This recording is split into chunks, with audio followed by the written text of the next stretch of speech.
together, Blake. We're doing it together. Well, let's dive in. Like I said, the main topic today is going to be spring training storylines. Before we get there, let's just do a brief recap of the offseason. I know this isn't going to be a positive recap that people are necessarily looking forward to, but feel free to chime in if I'm missing anyone here, Blake. But I kind of just did a list of who's in and who's out. On the out list, we've got Justin Turner is gone. Cody Bellinger is gone. Trey Turner is gone. Tyler Anderson is gone. And let's not forget that Craig Kimbrell is also gone, Blake. Am I missing anybody from that list? Sounded pretty complete to me, at least for the main relevant people. Yeah, so I mean, we're talking about, a top 4 starting pitcher. We're talking about the starting third baseman, the starting shortstop, the starting center fielder. And again, I laugh as I say this, but sort of the starting closer also gone. On the flip side, guys that have come in, JD Martinez, Noah Syndergaard, David Peralta, Jimmy Nelson is back, Shelby Miller, Alex Reyes. We've got JP Fireeisen and Miguel Rojas coming via trades. We've got Jason Hayward and others on minor league deals. So obviously from a monetary compensation perspective, there is a lot more money that has left than has walked back through the door, Blake. But I guess as I look at this list, and we could sit here all day complaining about what we wish they had done as far as guys they could have signed, whether it's Verlander, one of the shortstops, whatever. I'm going to go just a different route here to stay on the positive side. But I'm curious, Blake, for you, what was the best move the Dodgers did make this offseason? Or what was the move that they avoided making that you're glad they avoided making? I'd say my favorite move is the JP Fireeisen trade. Yes, I knew you were going to say that, Blake. I mean, you're getting a high upside reliever for basically nothing. He has, I think, 3 or 4 years of arbitration left. So he could be their potential closer next year. I don't know how much of an impact he's going to make like this year because he's coming off the injury, but I like getting high upside players, especially when they're under team control. So can't complain about that. Okay. Then the move they didn't make, I mean, not signing Correa is probably up there for me, even though I wanted them to do something and be aggressive. I think they should have signed someone. Yeah. Just staying away from Correa makes me happy. Man, Scott Gearman. Shout out Scott Gearman, our friend and colleague who was the lone Dodger guy on here advocating for Correa. So RIP to him. Yeah, it's interesting. I mean, I don't want to sound overly negative. I think it made sense for everybody for Cody Bellinger to be gone from the Dodgers. I was surprised, to put it mildly, how much money he ended up getting as a free agent. And I just look internally at the options they had in guys like James Outman, and I'm glad that someone else is getting the opportunity. It's one thing if you go from Trey Turner to a rookie like Miguel Vargas, and you're like, well, shoot, they just lost a ton of production. Hopefully Vargas can give you a portion of that. With Bellinger to Outman or whoever, you kind of know you're basically getting the same thing at worst. And then at best, you're actually getting an improvement, especially offensively. So it's not that I don't like Cody Bellinger, the person. He had the biggest hit in the 2020 postseason, the Game 7 home run in the NLCS. So I will never forget that, and I will always appreciate him for that. But I'm glad they didn't bring him back. As far as my favorite move that they did make, I'm with you. I like the Fireeisen move just because of the long term. Short term, it doesn't really do you all that much. But I mean, I guess we'll talk about. I like the Jason Hayward move. Like I'm starting to buy into the hype. We're gonna get the spring training storylines, and I know his name is going to come up, but it's a minor league deal. Juan Toribio has already basically said he's going to make the team. So how that all works itself out remains to be seen, and whether or not he's right, of course. But I just like those types of moves. I like that they added Duggar and Zimmer also, because if they don't work out, then it costs them nothing. I like the Shelby Miller dart throw. I like the Alex Reyes dart throw. I just like that the reclamation projects that they take chances on, those excite me. And again, I'm not trying to jump ahead here. Of the reclamation projects, do you have one that maybe you sort of personally are leaning more towards as something you're excited about?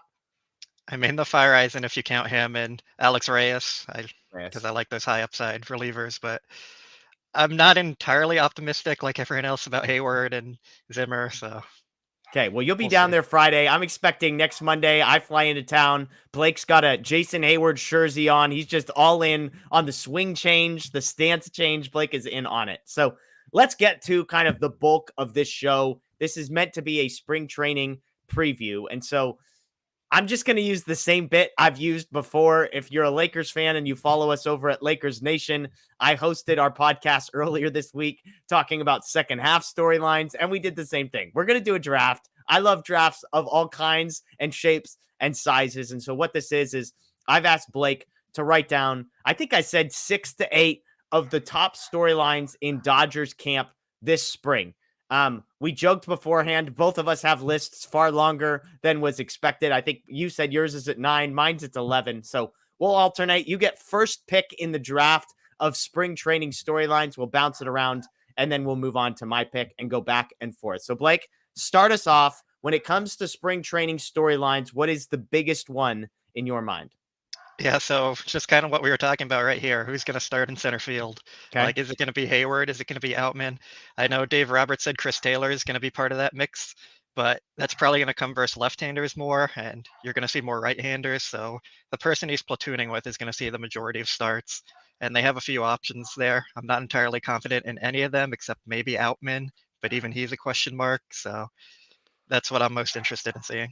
Yeah, that's definitely the position out there that is the most in question. I think you could have added left field to that list up until a week ago when David Peralta signed. But it's, I mean, I would say everywhere else. Do you agree, Blake, that we've kind of got a sense of like who's going to start or at least play the majority of innings everywhere else? And we could argue about is Muncy at third or is Vargas at third, but we know Muncy and Vargas are going to take a lot of at bats. We know Peralta's going to be in left. We know who the DH is going to be in JD Martinez. So it feels like center field is the only starting position that you could give me Thompson, Outman, Taylor, or Hayward, and I probably wouldn't be surprised by any of them. Yeah, I think center field's the only spot they really need to figure out. Maybe a left field platoon partner with Peralta because he's not going to play versus lefties. So I'm kind of seeing like Thompson playing there in left field against lefties and Taylor in center against lefties. But the biggest question is that center field position. It's the spot they've had locked down for quite a while. So it's going to be interesting to see what way they go now.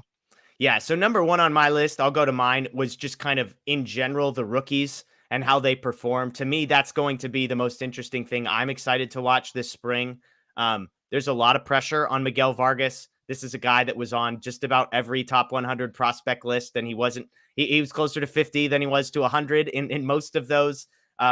As we just said, he's expected to be, as much as the Dodgers have everyday guys at positions other than first base and right field, he will be an everyday guy at second base. People rave about his hit tool, and he has hit at every level, and he's still young. And so he's probably the guy with the most on the line. Next is a guy we just mentioned, James Outman. If he's the starting center fielder, I wouldn't be shocked. I really, talking to some of the prospect guys, I think specifically the guys at Baseball Prospectus, there was a real belief a couple of years ago that Outman was a glove first guy, that the bat tool was never really going to develop. And then something switched in the last year and a half. And a lot of prospect people really believe that there's something sustainable in Outman's swing. So we saw it in the 7 at bats that he got in the majors last season. But I'm curious to see what he can provide. Obviously, you've got guys like Michael Busch, who seemingly would be ready for kind of a chance, but maybe there's not a spot for him. You've got pitchers like Gavin Stone and Bobby Miller, who are expected to make an impact at some point this season. And so for me, I'm just curious to see the young guys. I think back to Puig's spring training where he absolutely tore the cover off the baseball and everyone got fired up. So for me, the number one thing I am watching, which is somewhat related to the center field conversation, is the rookies and whether or not any of these guys grab it by the throat this spring and say, I'm starting, and you can't do anything about it. Yeah, so kind of to build off that, this was number 3 on my list, but it connects more to this. I want to know like what their plan is with Michael Busch. Yeah. Because he's a really good hitter. He's proven that in the minors, but he kind of doesn't have a position to play. Like he's been projected to be maybe a DH, but now they have JD. He could maybe play left field, but now they have Peralta filling that same role. He could maybe play second, but it's kind of a question of his glove there. His best position might be first base, but they obviously have Freeman there. So Yeah. Is he a trade piece? Are they going to let his bat try and work his way into the lineup? Like, I'm curious to see what goes on there. Yeah, I mean, and this is sort of, I'm putting you on the spot here, Blake, so I don't know if you would know this. Does he have, is Michael Busch kind of a platoon splits guy? Does he hit much better against lefties or righties? I think he was pretty consistent versus both sides, but don't quote me on that. I haven't Okay. checked in a while. Yeah. Yeah. Cause I mean, he's a guy that, look, if he can hit, righty, or excuse me, against lefties, I believe it is, where David Peralta really struggles, he could be a guy out there. I mean, I think, depending on if Chris Taylor ends up playing a lot of center field, then there might be an option there. But yeah, that's an interesting one. Okay. Next for me, we're flying through these. Second on my list, and I'm kind of surprised, Blake, that now that I'm going fourth, we haven't talked about this yet. Gavin Lux's defense at shortstop. Like, I feel like this has to be the biggest talking point outside of the rookies, right? Yeah, that was actually number 2 on my list, but I went with Busch. I actually phrased it as middle infield defense because Okay. it's going to be likely that Miguel Vargas is going to be at second, and he hasn't spent a lot of time there. So, especially with the shift ban, you're going to rely on that middle infield defense more, and they have a big question there at both spots. Yeah. Yeah. And look, the Dodgers have obviously talked up Gavin Lux quite a bit defensively as far as his performance at shortstop. And now's his chance. I mean, like, I think he's set up for as much as you could possibly be to succeed in this spot. What I mean by that is when he first was brought up to the majors, he wasn't necessarily playing his natural position, the position he was most comfortable with. And he was trying to establish himself as a hitter at the major league level simultaneously. At least what we can say now is that he has to some degree established his ability to hit at the major league level. It's a season sample size, not 4 seasons of sample. But so hopefully he has some confidence, enough confidence in the bat to where he can really hone in on his defense and not let one of those things bleed into the other. That's my hope. But look, if we're down there, if you and Matt are down there Saturday at the very first game and Gavin Lux is taking ground balls at shortstop and there's a throw that short hops Freddie Freeman or goes 3 feet wide of the bag, look, I know what my mentions are going to be, Blake. And so I am just curious. I mean, I'll just put like, I think Gavin Lux is fine. I think he plays the whole season at shortstop. I've said before, we are not spoiled with outstanding defense at shortstop with Trey Turner and Corey Seager, the guys to precede him. They're fine. They're average. I mean, in some cases, you can make a below average argument, maybe slightly above average. My point is, I think Gavin Lux can fall into line defensively with Seager and Trey. Now, he's not going to hit like either of those guys, which is what gave them a longer leash defensively. But I think he's going to be a middle of the road Major League Baseball shortstop, which is incredibly valuable for a guy at his age and with as much team control as he has. So do you think he makes it all the way through the season as a shortstop? I think they're going to try that. I have serious concerns about his throwing ability, and when you can't make the throws consistent enough, I think that's the biggest problem. Like if you don't have the range, that's something you can work with positioning, or if you mess up some grounders sometimes, it's something you can deal with. But if you're not making the throws, it's going to be hard to keep him there. And Yeah. I think that's why they brought in Miguel Rojas, just so they have someone they can fall back on. So I'm not even entirely sure they're incredibly confident in it, but I think they're going to try and see how it goes. Yeah, I mean, over or under 81 and a half times when Miguel Rojas is playing defensive, is coming in as a defensive replacement in the eighth or ninth inning of a game, right? Like it feels like the over is going to hit easily. The number of times Gavin Lux plays 7 innings at shortstop, I think is going to be a large number. We'll put it that way. So, all right. So we've got, you're looking at center field. That was your first pick. I'm looking at the rookies and kind of how they perform. You mentioned you didn't listen to your board. You took a jump on your board. You took Michael Busch and kind of what his role is next. I took Gavin Lux's performance at shortstop with the 5th pick in our storylines draft. Blake, what do you got? I guess this is still kind of tying into their whole offseason theme, but I'm curious about the depth in their pitching rotation Yeah. because they're going to be relying on Ryan Pepiot, Bobby Miller, Gavin Stone, and they're 3 guys you don't entirely know what you're going to get with them. Like they all have upside, but none of them have proven anything, and those are basically your 6, 7, and 8 starters this year. Yeah. Yeah. That was on my list. Kind of like who is the number 6 starter, I think is going to be a huge storyline for the Dodgers. You mentioned it. You've got Ryan Pepio. You didn't mention my guy, Michael Grove. So I've got to throw him in there. Friend of the show, Michael Grove. I think Andre Jackson probably very much on the outside looking in. But then you mentioned the top prospects of Miller and Stone. I'm curious. Again, this was on my list a little further down, but who's the Dodgers number 6 starter?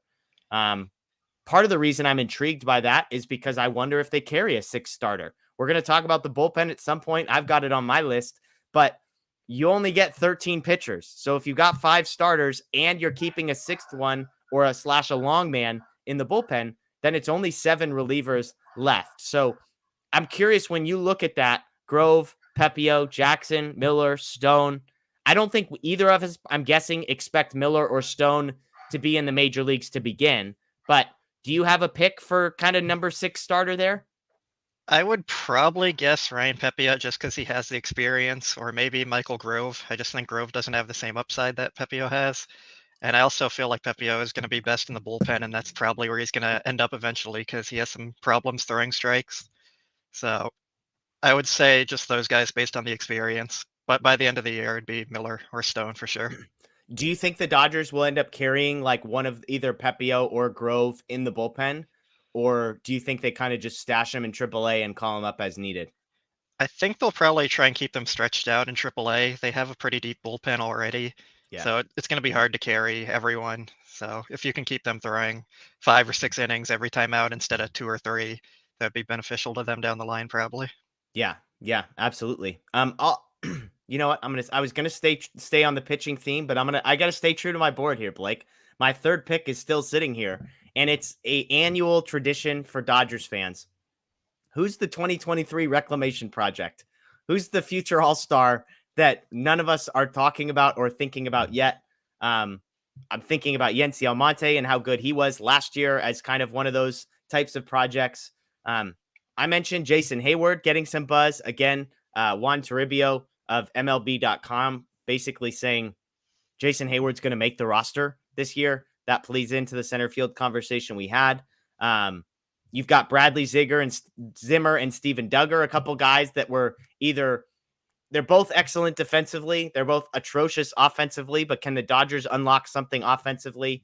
You've got the pitchers that they signed, Shelby Miller, Reyes, Jimmy Nelson, all guys that are on major league deals. So can one of them pop and become a stud? But I'll just be curious to see does that guy establish himself in the spring? Like is Jason Hayward hitting, 340 with 7 home runs 3 weeks into spring, and you're like, holy smokes, this is the guy that Atlanta thought they were signing a long time ago. So that's one to watch. Do you have? I mean, I mentioned I like Jason Hayward. You said you're not buying the hype. Is there a reclamation project, quote unquote, that you like? You mentioned Reyes. Obviously, he'll be out for a while, but is there anybody that you like for that category? Yeah, I like Shelby Miller there because I think he's going to make an impact early because he is healthy.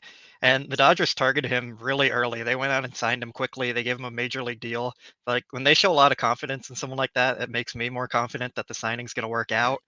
And he was showing some traits last year that can trend to be good for a reliever. And I know some people were really high on him, like in the analytics community. So I like the Shelby Miller signing. I think he could be a really big piece for them. Okay. I love it. Analytics community. Don't tell Matt Moreno that the analytics community likes him. Okay, we'll have to go back and look up his win-loss record for Moreno. All right. I don't even know what number we're on now. I think pick number 7. Let's just keep powering through these because I've got 100 more on my list. What's next on yours? So mine is who's going to perform best from the bullpen and who's the favorite to close games. I think we all assume it's going to be Evan Phillips closing the majority of games, but he is best in the fireman role when they can put him in any spot they need. Is it going to be a closer by committee? Could we see Shelby Miller there or Alex Vesia getting opportunities? They have a lot of intriguing arms, but there's no one that's proven to be a set closer yet. So I think it'll be interesting to see how that plays out. Yeah, I mean, look, I was tweeting about this last week. Blake, the Dodgers bullpen is freaking loaded. And it's not necessarily going to be a problem on opening day, but about 4 or 5 months from now, it's going to be a good problem to have. Let me walk you through. So I was saying earlier, whether or not they carry a 6th starter, let's say they don't, they get 8 relief pitchers in the bullpen. I've got Phillips, Vesia, Hudson, and Almonte as locks to make the bullpen. I imagine none of those names you disagree with. Yeah, I agree. So the second tier, I've got Gratterall. I like Caleb Ferguson a lot. You mentioned Shelby Miller. Those 3 guys, I would say today are locks or close to locks. We'll put it that way. Then you've got Jimmy Nelson, who's on a major league deal. You've got three guys I would categorize as long shots: Phil Bickford, Justin Brule, and Victor Gonzalez. Those feel like hang out in AAA, and if we need you, we'll call you. The reason I say it's going to get complicated is because Alex Reyes, Blake Trinan, and JP Fireeisen are all injured. And at least a couple of those guys are expected back at some point this season. And then all of a sudden, my list of locks or near locks is 10 guys fighting for 8 spots. And that's assuming they don't carry a 6th starter. So, I mean, this is a good problem to have, but I'm with you. I'll be curious to see. I believe Jimmy Nelson is expected to be healthy. Is that your understanding? That's what it seems like, but I don't think there's been any major reports on him. I'm excited he's back. He's a Alabama guy, one of my Crimson Tide, and he was pretty filthy the last time he was pitching for the Dodgers. So I'm happy he's back. Are you trying to steal Starkin's corner on Jimmy Nelson Island? Because that was his guy. Hey, he goes to he went to the same college I'm going to, so I'm gonna take Jimmy Nelson as my guy here. Brutal. But I mean, yeah. Again, I'm with you. I'm with you. I don't think Evan Phillips should be the closer. I don't think they'll use him as the closer. They've got so much team control left with him that it doesn't feel like they need to appease him as far as like if I can't imagine Evan Phillips like going into Dave Roberts' office and being like, I want to be the closer. I think he's just going to do his job and be grateful he's got a major league job for now based on kind of the amount of time that he has bounced around. Let me run through the bullpen real quick because you're sort of the bullpen guy that loves and hates relievers simultaneously. Evan Phillips, it sounds like you have some confidence in Evan Phillips. Vesia, Hudson, those 3 guys you feel good about trusting? Yeah. Where are you at on Almonte? He was unbelievable last year, but he was DFA'd by the Rockies right before the season. Minor league deal, performs incredibly, sub-2 ERA. Do you feel like you can trust him? I feel like you can trust him because they made changes with him. They told him to drop his fastball and start throwing a sinker more. He has a good slider, so he has the pitches there to be successful. And I think he's just one of their rebound guys that they worked with and fixed. So I do trust him. Gratterall, where are you at? Where are you at on Gratterall? A guy that passes the eye test when you just watch him pitch with no batters in the box.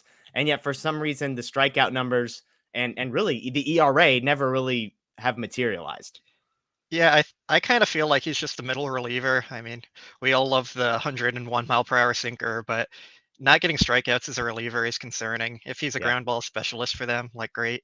I feel like we all wanted to see more from him and he hasn't got to that point, and I'm not sure he's really going to at this point. Yeah. But he's a solid reliever to have. I just don't think he's going to be like a high leverage guy, especially. Yeah, I agree with you there. Caleb Ferguson, this is a guy I like. I mean, the numbers have just always been very good from him from the left-hand side. Are you buying? I mean, Ferguson was unbelievable. Then he got hurt. He was really good last year. Some of the underlying metrics weren't necessarily awesome, but another year removed from injury, I feel like I have some faith in Ferguson and being a guy that you can trust. Yeah, I'm kind of mixed on him too. In 2020, he was probably their best reliever, maybe one of the best relievers in baseball. He was just dominant. And then, of course, the injury. And like you said, the underlying numbers were concerning last year. So I'm not entirely sure I'm buying in, but if he comes back healthy, like I don't see why he couldn't get back to being an elite reliever. Yeah. Somebody in the comments, by the way, THP makes the point, with shift restrictions, relievers with fewer strikeouts become less valuable. That's a great point. And it's probably why they've targeted the Jimmy Nelsons and the Shelby Millers and the Alex Reyes of the world, because if you get the best version of those guys, it is a whole heck of a lot of swing and miss.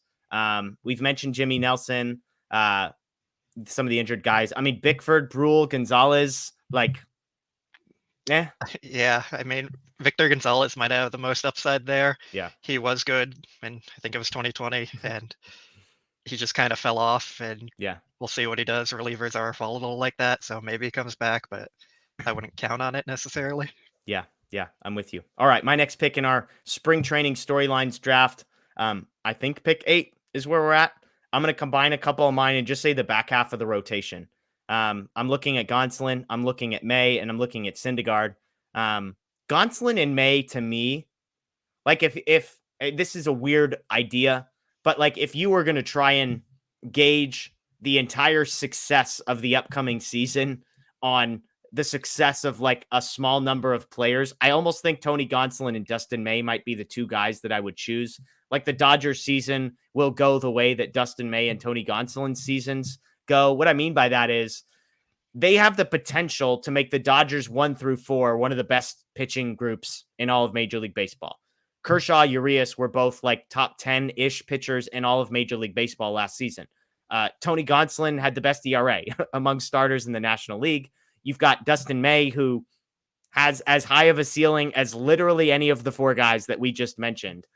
If they can stay healthy and they can perform like we've seen them perform consistently, then that's going to be a huge deal. The flip side is, if I told you that Dustin May and Tony Gonsolin made like 30 combined starts this year, I don't think either of us would be surprised. And so I think starting with those two, and I'll get to Syndergaard in a moment, to me, it feels like if you're telling me I'm going to get 50 starts from those two guys, and they're going to be, Gonsolin's ERA is going to be in the high twos and Dustin May's ERA is going to be in the high twos, I feel incredible about our chances to go and win the division. You agree?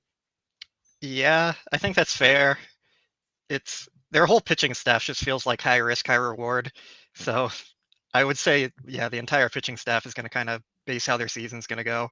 Yeah. So they have a lot of upside, and I like that. I just also like to have a little more like safety there and confidence. But yeah, and I mean, and that brings us to Syndergaard, which to some degree, as weird as it sounds, like it feels like there's a floor there of like a 4.5 ERA guy. Obviously a guy with some injury risk, but look, when the Dodgers bring in a pitcher like Syndergaard, he has more raw talent than Tyler Anderson did last year. And we saw what they did with Tyler Anderson. Syndergaard thinks there's a couple more miles an hour he can go find with his fastball. Again, spring training is the time to what does the radar gun say when Noah Syndergaard is a couple weeks into spring and is firing fastballs? Just something that I'm going to keep my eye on for sure. I mean, do you have any degree of confidence that Syndergaard is going to be an above average major league starter this year? Yeah, I would say he was above average last year, even when he didn't have his elite stuff. He was, I think, right below 4 ERA for the year, and he wasn't getting the strikeouts, but he was still solid, and he was on an Angel team. That's the Angels, so Yeah.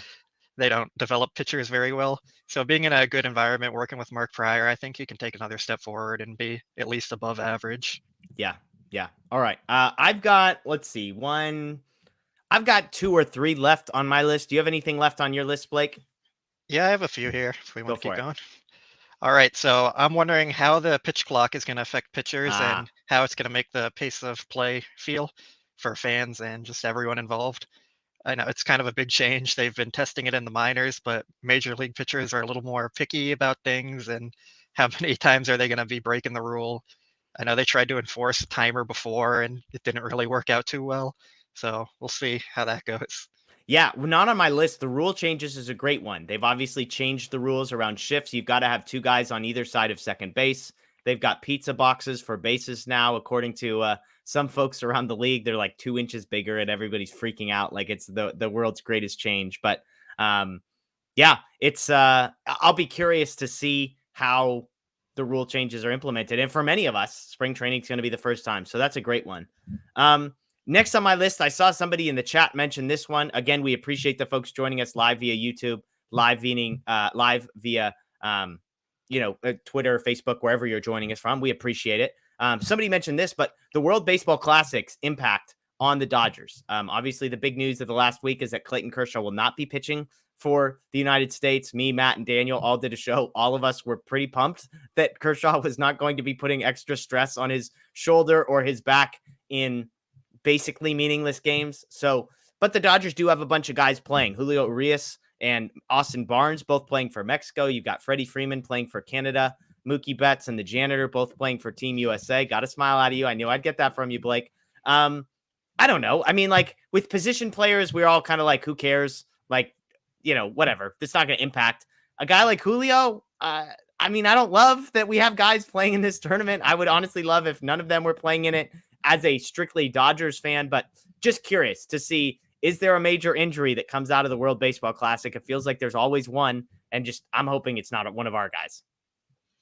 Yeah, I don't think it'll have a huge impact unless someone gets hurt, and that's kind of out of their control. They could get hurt in spring training too, of course. So I'm not sure it's going to change much, but I am excited to see it'll give other guys more chances to show what they can do. We might see more Michael Busch playing first base in spring and just things like that. Yeah, absolutely. All right, I've got one more that I can kind of group some things together. So if you've got one more on your list, why don't you throw it out there? I could throw in two more. Go Actually, for it. one's kind of Well, like just more of a fun one, but okay, so save the fun one for last, and then do the other one now. so my main other one is Trayce Thompson going to continue the success he showed Yeah. last year? Because near the end of the season, he started striking out a lot more. He wasn't really being very productive, but it kind of seems like they're going to rely on him to be part of the platoon in left field or center field, maybe. So, what is he going to show? And was he legit, or was he more like kind of a fluke player last year? There are going to be aliens 1,000 years from now that look back on Trayce Thompson's 2022 like stat line and just, I mean, this is a guy that you look through his major league career. I mean, basically has been DFA'd everywhere he's been. From a like a batting average perspective, if I read you 2016, 225, 2017, 122, 2018, 117, he hit 250 in 15 games in 2021. You know, the power sort of there. The strikeout numbers were not awesome. Not awesome. Last year, Blake, do you know what his weighted runs created plus was last year? It was pretty high. I remember. I'd So guess like 100 is 150 or yeah, something. 100 is league average. Trayce Thompson's was 142. This is a guy who had an 860 OPS with 13 home runs. And oh, by the way, in 255 at bats, like an astonishing number of at bats. That's a third of his career. An unbelievable season. I would say he's above average defensively as well with his length and athleticism out there. The flip side to all of that is the strikeout percentage you referenced, 36.5% strikeout rate last year. That was on my list. Trayce Thompson is ... question mark. Like, what exactly are we to get from him? So I think that's a great one. The last one for me, I'll just group some guys together. Max Muncy and Chris Taylor. Like, are we getting rebound seasons from either of these guys? I feel confident in Muncy, less confident in Chris Taylor, although I wouldn't be surprised. And then David Peralta, JD Martinez, guys who the Dodgers are kind of buying low on. What sort of things do we see out of them? Do the Dodgers tweak something? Do either of those guys become, I guess, pluses? I feel pretty neutral about them. Maybe JD Martinez's bat, I feel, is going to be a plus at a floor level. But do the Dodgers unlock? Do we get 25% better versions of either of those guys when the Dodgers come? That would be my last one. Muncy, Chris Taylor, Peralta, JD Martinez. Is there one of those four guys that you're most curious about, Blake? I wouldn't say most curious about. I'm pretty confident in Taylor and Muncy both returning well. They were both dealing with injuries throughout the year, and it was just, you could tell it was affecting them. They both said it a few times too. So if they're healthy, I don't see why they wouldn't get back to their career levels. JD Martinez, it feels like he's kind of been in a decline. He's still a solid hitter, and I think you'll get that solid bat. I just don't expect him to like carry the offense like he's been able to do before. David Peralta's solid versus right-handers, and I think he's going to continue to be solid against them, but not anything like superstar level or anything. Yeah. Okay. All right. Last one. You said you had a fun one for us. Go for it. I don't know how fun it is. It's been something I've been thinking about. Like, what's Yanni Hernandez's role? They claimed him. He's been on the 40-man roster pretty much the entire offseason. When we did the video about him, we kind of both guessed he would be like someone they got rid of at some point to make room for someone else, but it seems they've kept him around. So I'm curious, like, if they see something in him, because we couldn't find anything. So, like, yeah, what are they doing there? I didn't even remember that this guy was still on the 40. I'm shocked he's still on the 40 man. Like, I get that they're able to put guys on the 60-day IL, open up some spots for a few of the guys they just signed. I mean, I'm with you. Like, does he have? I don't think he has option years left, does he? I don't even remember. I mean, who knows? Kind of like in the back of everyone's mind, no one thinks about him. But yeah, I mean, I think around. The back of everyone's mind is a stretch. I think most people he passed through the back of the mind and completely out of their heads. So shout out to Blake for yeah. I'm gonna be honest. I think you're the only guy thinking about Yanni Hernandez, Blake. But that's why we love you. I'm with the commenters that say Yanni cut by spring's end. You think he's on the 40 man on opening day, Blake? I didn't think he would be there right now, Fair. so I'm going to keep going with he's going to keep making it, and we're going to see what happens. Fair. All right. Well, there you go. I think we promised you 7 spring training storylines. We might have given you 18. I'm not entirely positive about how many we got through, but there you go. Let's get to some questions. If you've got some, throw them in the chat. I'm going to start with one we got on Twitter. If you already commented it up above, please comment it back below. I'll start reading sort of from the most recent comment. So feel free to throw one in there. The first comment we got, Blake, was from I am bored 44 on Twitter. He said, what did you think of the reports? And I guess they're not reports, they're photos. There's proof. The story, the fact that Andrew Friedman was scouting the top Japanese pitcher rumored to be posted next offseason. We've seen some of these guys come over and be successful to varying degrees. Obviously, Otani coming from Asia is the most famous example. There have been other guys like Ha-Sung Kim who have come over and not really lived up to expectations as well. Surprised, interested, intrigued? Do you care at all that Friedman's going and scouting a guy who might be posted in 12 months? Yeah, I mean, it's always exciting when they're looking at top prospects who could become available. I mean, there's no downside in scouting him, really. So if you see something and you fall in love with him and you can sign him, you might be able to get a steal. Like if he signs for 150 and he could potentially get like 300 if he was more proven, like it's great value there. So I'm always excited when they look at international talent and see what they can bring on. Look, the pitching situation for the Dodgers 12 months from now, I mean, we're not trying to get ahead of ourselves. Obviously, Julio is going to be a free agent. We have no idea how much longer Clayton Kershaw is planning on pitching. May and Gonzalez continue to be health question marks. And then Syndergaard's on a 1-year deal. You've got Pepio, you've got Grove, you've got Miller, you've got Stone, you've got Destrini. I mean, it's not like the Dodgers have nothing in the pipeline for pitchers, but the number of guys that you feel awesome about being in the Dodgers 2024 rotation, I don't even know if there's anybody on that list. I mean, Gonzalez in May, I guess, but like those guys haven't proven they can stay healthy. So look, if you're going to go scout pitching, you're going to get no complaints from me. THP went and checked this for us. We appreciate it. He said, check the splits you asked for earlier. Outman and Bush really good against righties. Outman bad against lefties. Bush league average. I refuse to believe James Outman is bad at anything, THP. So I just want to put that out there. I know you give me crap for being the James Outman guy here. But there you go. I mean, I was wondering if either of those guys could be a potential platoon out in left field. But if Outman's bad against lefties and Bush is league average, that probably doesn't make a ton of sense for Peralta, who's going to be in there every day against righties. So there you have it.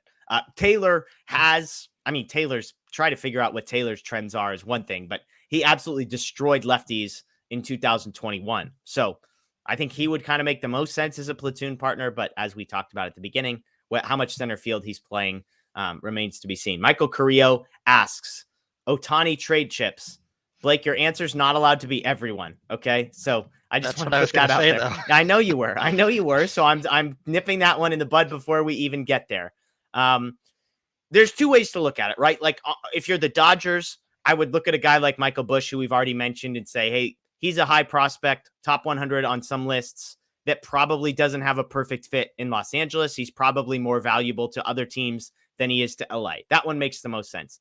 The problem when you're talking about Otani is who the Dodgers would be willing to give up is entirely irrelevant. Yes, he's a rental. He's going to be a free agent at the end of the year.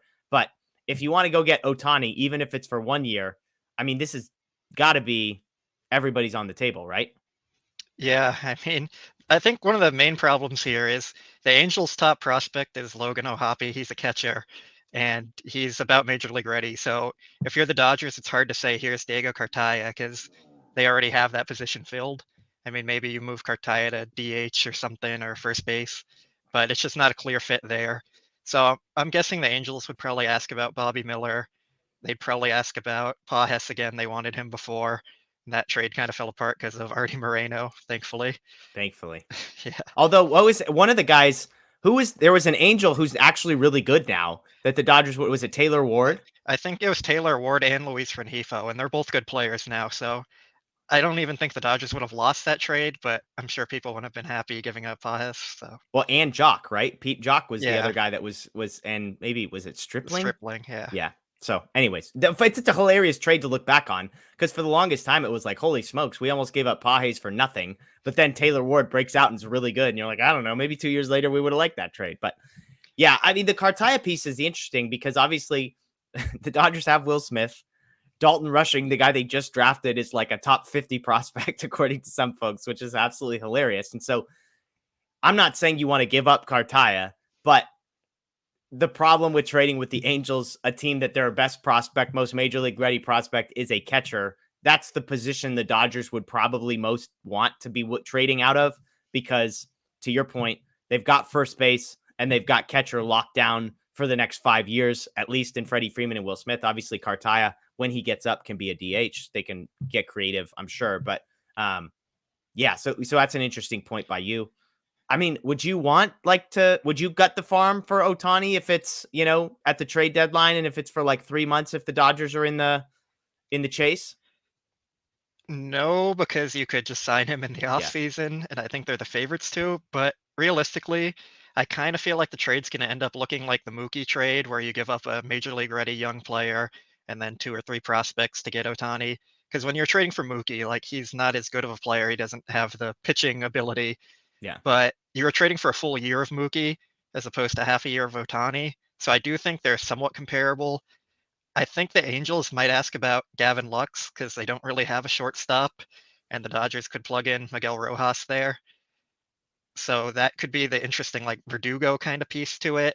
Yeah. And then probably like Bobby Miller or someone like that, maybe Stone, and then Pajes or Bush as 2 other prospects. So Yeah. Okay, Craig, on the trade topic, will the Dodgers trade for Corbin Burns, who the Brewers have pissed off in arbitration, just like every major league team that somehow finds a way to not just come to an agreement with your best players so you don't talk crap about them to their face for 24 hours? But this is a guy the Dodgers have been linked to in the past. Somebody mentions that with the problem with trading with the Brewers is similar to trading with the Angels, in that they have their catcher position kind of figured out, having acquired Contreras. But do you think the Dodgers make a move for Corbin Burns? I don't. I think they're going to be targeting Otani, but I also kind of feel like the Brewers are going to be good enough where they're not going to want to trade. I know they traded Hader last season when they were in contention, but he was struggling at the time, and trading a reliever is a lot different than trading your ace when you're in contention. So I just don't really see a clear fit there happening. But if he does become available, maybe they'll target him. I just think they're going to try and save their prospects for Otani if they go for a big trade. Yeah, Burns, another guy who's going to be a free agent at the end of this upcoming season. And so it's just tough. I mean, look, I never want to be the prospect hoarding guy. But to trade guys, 3 guys that you're going to get to have control for 6 or 7 years apiece for a guy that you're going to have for 3 or 4 months is tough, especially with the Major League Baseball playoff structure the way that they are. Now, when it's when you're in the thick of it and you've got a 2-game lead on the Padres with, a month and a half or 2 months to go and a chance to win the World Series, you'd like to have Corbin Burns or Shohei Otani on there. But whether or not you can come to an agreement, I think is the tricky thing, of course, for teams like the Dodgers. All right. Well, I think that'll do it for us, Blake. We appreciate all the questions, folks joining us live. Again, thank you to those watching after the fact on YouTube, listening to it on the Dodger Blue DodgerHeads podcast. We appreciate you as well. That's Blake Williams. You can check out his stuff over at DodgerBlue.com. My name's Jeff Spiegel. Please subscribe, rate, review, ring the notification bell here on YouTube. We greatly appreciate it. Dodger Blue 1958 on social media. I'll say this: subscribe to the YouTube channel. Tell your friends to subscribe to the YouTube channel. As I said, we will all be down at spring training starting Friday through next Saturday. So if you're just joining us, please come. If you're going to be in Arizona, hit us up on social media. You've got my Twitter handle at Jeff Spiegel, at by Blake Williams over there. Let us know. We'd love to meet you. We'll be out at the fields every single day. But make sure you subscribe to our stuff, because there's going to be tons of content. We're credentialed. So we're going to have a couple people at the stadium every day, in the clubhouse, in the locker room, doing interviews. I'm hoping to get some interviews with players. We're going to record some live shows, or I should say, we're going to record some Dodger heads from spring training out front of the stadium, from the house we're renting, whatever it might be. So please, please, please subscribe. Michael, I see the comment. Finally, we're doing a live stream. Yes, we are bringing live streams back. We're trying to find a time that'll work. So once we all get back from spring training, we're going to nail that down. We've got a couple of conflicts on, do we do late night on Sunday? So anyways, we're going to get to some live streams. We have tons of content coming throughout the season. So make sure you are with us. As always, we appreciate you joining us. That's Blake. I'm Jeff. Enjoy the rest of your day. And as always, go Dodgers.